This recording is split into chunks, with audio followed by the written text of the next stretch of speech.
Welcome back to our channel friends. मैं आप सबका अपने चैनल स्टॉक्स फॉर लाइफ पे बहुत स्वागत करता हूं। Welcome to STFL family.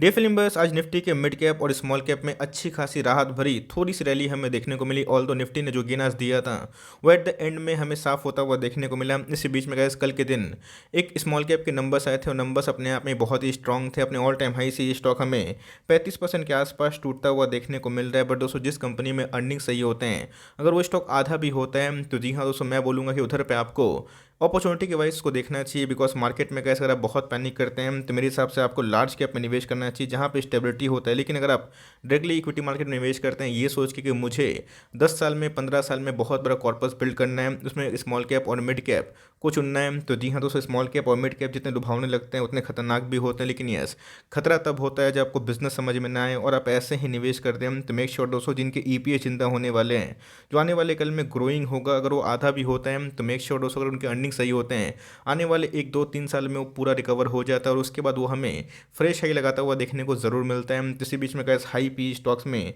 अच्छी खासी फॉल देखने को मिल रही है। बट दोस्तों जो कंपनी अपने ईपीएस में काम करे, जिस बिजनेस में आने वाले कल में ग्रोथ दिखाई पड़े, उसको आप हल्के में ना ले और उसमें आप एसआईपी करें। लार्ज कैप में थोड़ा सा निवेश ज़्यादा करें, मिड कैप में उससे कम, और स्मॉल कैप के आपका जो परसेंटेज होना चाहिए थोड़ा कम करिएगा। और धीरे धीरे जैसे उनकी मार्केट कैप बढ़ते रहें, कंपनी अच्छी रहे, तो जी हाँ आप उसमें निवेश करने का प्लान कर सकते हैं।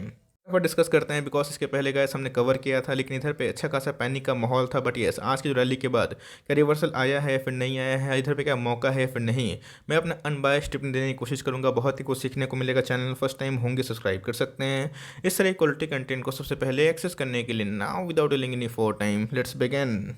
आप देख सकते हैं कल के दिन मैंने इसको रिव्यू भी किया था। बट दोस्तों टेक्निकली पैटर्न क्या फॉर्मेशन होता हुआ देखने को मिल रहा है, डाउन साइड रिस्क कितना है, बिकॉज ये अपने ऑल टाइम हाई से अच्छे खासे डिस्काउंट में अवेलेबल है। तो जी हाँ गैस, इनके जो रेवेन्यू की बात की जाए ईयरली फ्रंट में 393 से अभी के टाइम में हमें 567 करोड़ के आसपास जंप देखने को मिल रहे हैं, जो अपने आप में गैस मैसिव है। ऑल दो अगर आप देखें क्वार्टरली बेसिस पे 438 से भी हमें अच्छा खासा जंप देखने को मिल रहा है। और यही रीज़न है गैस, कंपनी जो प्रॉफिट थे इस क्वार्टर में बहुत ही शानदार हमें देखने को मिले थे। ईयरली बेसिस अगर आप कंपेयर करें 37 करोड़ का जो प्रॉफिट था अभी के टाइम में 48 रुपीज़ इन करोड़ हो चुका है। क्वार्टरली बेसिस पर अगर आप जज करें 42 से भी हमें उछाल देखने को मिल रहे हैं। तो जी हाँ, इनके ईयरली बेसिस पे नंबर्स और क्वार्टरली बेसिस पे नंबर बहुत शानदार होने के बाद आज इसमें अच्छी खासी रौनक हमें देखने को मिली। बट दोस्तों सिर्फ रिटर्न देख के भागिएगा मत, क्योंकि यहाँ पे गाइस जो टिप्पणी है, कमेंट्री है और जो बिजनेस मॉडल है, इसे ज्ञान होना बहुत ही इंपॉर्टेंट है। ईपीएस की बात की जाए 6.66 से हमें 7.71 देखने को मिले थे। क्वार्टरली बेसिस पे अगर आप देखें 7.29 से हमें अच्छी खासी बढ़त देखने को मिल चुकी थी।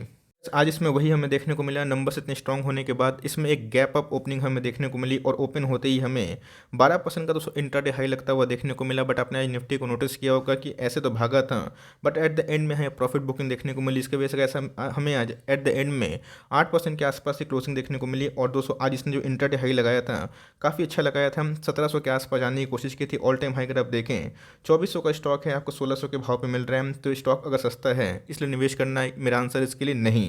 स्टॉक चाहे सस्ता हो या महंगा, जिस कंपनी में अच्छे अर्निंग्स पोटेंशियल होते हैं और जो कंपनी आने वाले कल में आपको समझ में आती है उस पर आप निवेश करिएगा। मार्केट में गैस हज़ारों स्टॉक है, लेकिन हज़ारों स्टॉक को पोर्टफोलियो में जगह देना असंभव बात है। जिस स्टॉक पर भरोसा करते हैं, डाउन में भी अगर आप टिके रहते हैं तो मार्केट दोस्तों रिवॉर्ड उसे ही करता है। इतना हल्का मार्केट अगर होता है तो सब दोस्तों करोड़पति होते हैं। इसमें गिने चुने लोग ही पैसा कमाते हैं क्योंकि उनकी कन्विक्शन बहुत ही हाई होती है। ऑल अगर आप देखें तो पूरे ईयर की बात की जाए जनवरी 1 से अभी के टाइम में गैस इसमें अच्छी खासी फॉल हमें देखने को मिल रही है। और 2000 का स्टॉक हमें अभी भी गैस अच्छा खासा डिस्काउंट में अवेलेबल दिखाई पड़ रहा है। इसी के बारे में डिस्कस कर रहा था। हाल फिलहाल में इनके आईपीओ हमें देखने को मिले थे। आईपीओ प्राइस से ये सुपर डुपर हिट रहा था और इसने 212% के आसपास बहुत ही क्विक टाइम में पैसे बना के दिए थे। बट वही होता है मिड कैप में जब प्रॉफिट बुकिंग होती है वहाँ पे गैस कहाँ पे जाकर थमेगा ये किसी को पता नहीं होता है। फिबोनाची पैटर्न से हम लोग एक बात की जाए एक स्टॉक की गिरावट की जो पैटर्न है वो समझ सकते हैं। बट वो भी गैस कोई भी कंफर्मेशन नहीं होती है।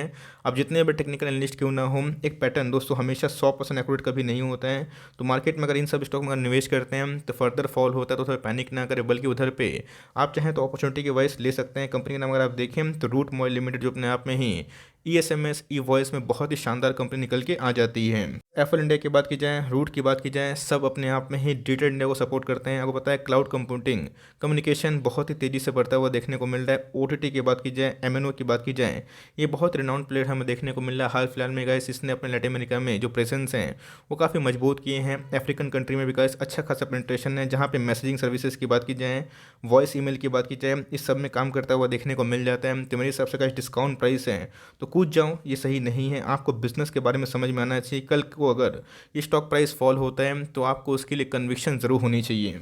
मार्केट कैप अगर आप ध्यान दें 10,000 करोड़ के आसपास की मार्केट कैप है। मतलब गैस एक स्मॉल कैप कैटेगरी का स्टॉक है, तो भागता भी है तो गिरता भी है, और गिर के हमें भागता भी ज़रूर है, लेकिन उसके लिए गैस इनके अंदर अर्निंग जिंदा होनी चाहिए। 2400 का स्टॉक अभी भी अगर आप देखें 1600 के आसपास हमें देखने को मिल रहा है। हाल फिलहाल में गैस इसने 1500 1495 के आसपास लो लगाया था। पी की बात की जाए, प्राइस अर्निंग की 64 के आसपास है, जो हमें ठीक ठाक देखने को मिल जाते हैं। ROC की बात की जाए 33% के आसपास है। ROE की बात की जाए 29% के आसपास है। मतलब इनका एक शेयर इनके बिजनेस में बहुत ही शानदार कमा कर देता है। तो जी हाँ, फेस वैल्यू की बात की जाए 10 है। तो कंपनी हाल फिलहाल में ही लिस्टिंग हमें देखने को मिली थी। तो अगर आप इसको लॉन्ग टर्म होल्ड करते हैं तो क्या पता गाइस के टुकड़ों में तोड़ के ये आपको स्प्लिट भी दे दें।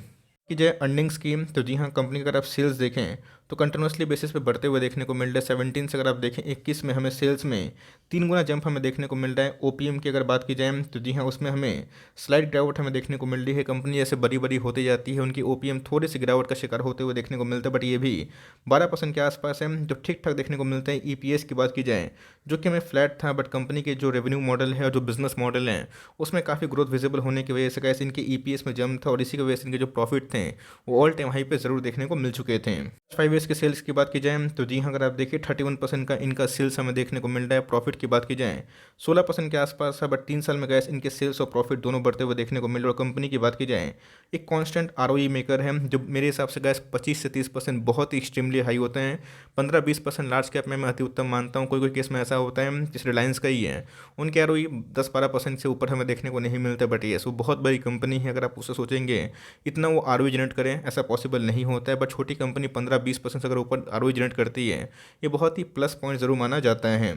इस क्वार्टर में FIS ने और DIS ने क्या किया, प्रमोटर की होल्डिंग की बात की जाए हाल फिलहाल में हमें QIP की न्यूज़ देखने को मिली थी, बट येस प्रमोटर की होल्डिंग बहुत डिसेंट है, 60% के आसपास है। FIS की होल्डिंग की बात की जाए ऑलमोस्ट हमें 20% के आसपास निकल के आती है, और FIS ने और DIS ने दोनों ने अपने स्टेक को बढ़ाया है। ऑल द पब्लिक की होल्डिंग की बात की जाए वो बहुत सम्मानजनक है, बट फिर भी गैस हमें पब्लिक की होल्डिंग पिछले कुछ क्वार्टर से थोड़ी सी गिरावट का शिकार देखने को मिल चुका है।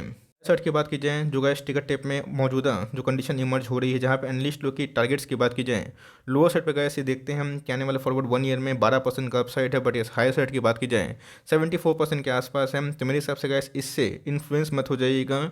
बात की जाए मिड कैप और स्मॉल कैप में अगर गिरावट होती है, कॉन्सोलिडेशन फेज होता है, तो मेरे हिसाब से 3-6 महीना कोई स्टॉक भागेगा नहीं, एक रेंज बाउंड होगा, बट उसके बाद अचानक से हमें तेज़ी देखने को मिलती है। तो अगर आप इससे ओके हैं, साइक्लिक इवेंट से ओके हैं कि मार्केट में एक साइकिल के वाइस में सब कुछ काम करता हुआ देखने को मिलता है। आज IT में करेक्शन है तो क्या IT खराब हो गई? नहीं, पहले सबको IT में पैसा लगाना था क्योंकि IT रिटर्न दे रहा था, बैंक NBFC कोई पूछ नहीं रहे थे, बट बैंक NBFC में फिर से हमें एक रौनक देखने को मिल रही है। तो जी हाँ, अगर आप लॉन्ग टर्म इन्वेस्टर हैं, 3-5 साल अगर आपको हॉरिजन है, तो साइकिलिक रोटेशन से आपको कुछ नहीं होता, बल्कि उल्टा आपको बेनिफिट ज़रूर होता है। इसलिए मैं बोलता हूँ कि SIP इस द की आपको 10 स्टॉक खरीदना है। ऐसा नहीं कि झटके में 10 स्टॉक खरीद लें, एक एक स्टॉक से आप शुरुआत करें, बिकॉज बूंद बूंद से ही घड़ा भरता है। बट वरना मैं देखता हूँ कि बहुत लोग सीधा बल्क निवेश करने की चाहत करते हैं, गलत स्ट्रैटेजी है। स्मॉल कैप हैं, धीरे धीरे उठाइए, और जैसे जैसे इनके बिजनेस फंडामेंटल्स में ठीक ठाक रौनक आए उस हिसाब से अपना कॉल ले सकते हैं। एट द एंड मैं यही बोलना चाहूँगा कि देखिए कंपनी फंडामेंटली बहुत ही अच्छी है। हमारे पास भी है एप्पल की बात की जाए, वही बहुत ही शानदार बिजनेस मॉडल को होल्ड करती है। कंपनी में भरोसा है, तो कल अगर प्राइस गिरे तो वहाँ पे आप नर्वस ना हो, वहाँ पे गैस आप किसी को ब्लेम ना करें, बल्कि ये समझे कि आप किसी का ओनरशिप को ओन कर रहे हैं। आज प्राइस भागता है तो लोग को निवेश करना होता है, कल प्राइस गिरता है तो वही लोग खराब उसको बोलते हैं, तो ऐसा नहीं होता है। आज IT स्टॉक गिर रहे हैं तो क्या IT स्टॉक खराब हो गया? नहीं, फिर से देखिएगा तो आने वाले 2-3 सालों में IT मेगा हाई लगाएगा। यस, ये जो साल होने वाला है ये थोड़ा सा चैलेंजिंग होने वाला है, क्योंकि यहाँ पे इंडेक्स मैनेजमेंट हमें ऑल टाइम हाई पे देखने को मिलेगा, तो इससे घबराना नहीं है। अगर आपका विजन लॉन्ग टर्म का है तो आप साइक्लिक रोटेशन से बचेंगे, और आपको आराम से जो रैशनल ओपिनियन है उसी का आवश्यकता है। तो कंपनी फंडामेंटली अच्छी है, लिए हुए हैं तो आराम से होल्ड एंड कंटिन्यू करें।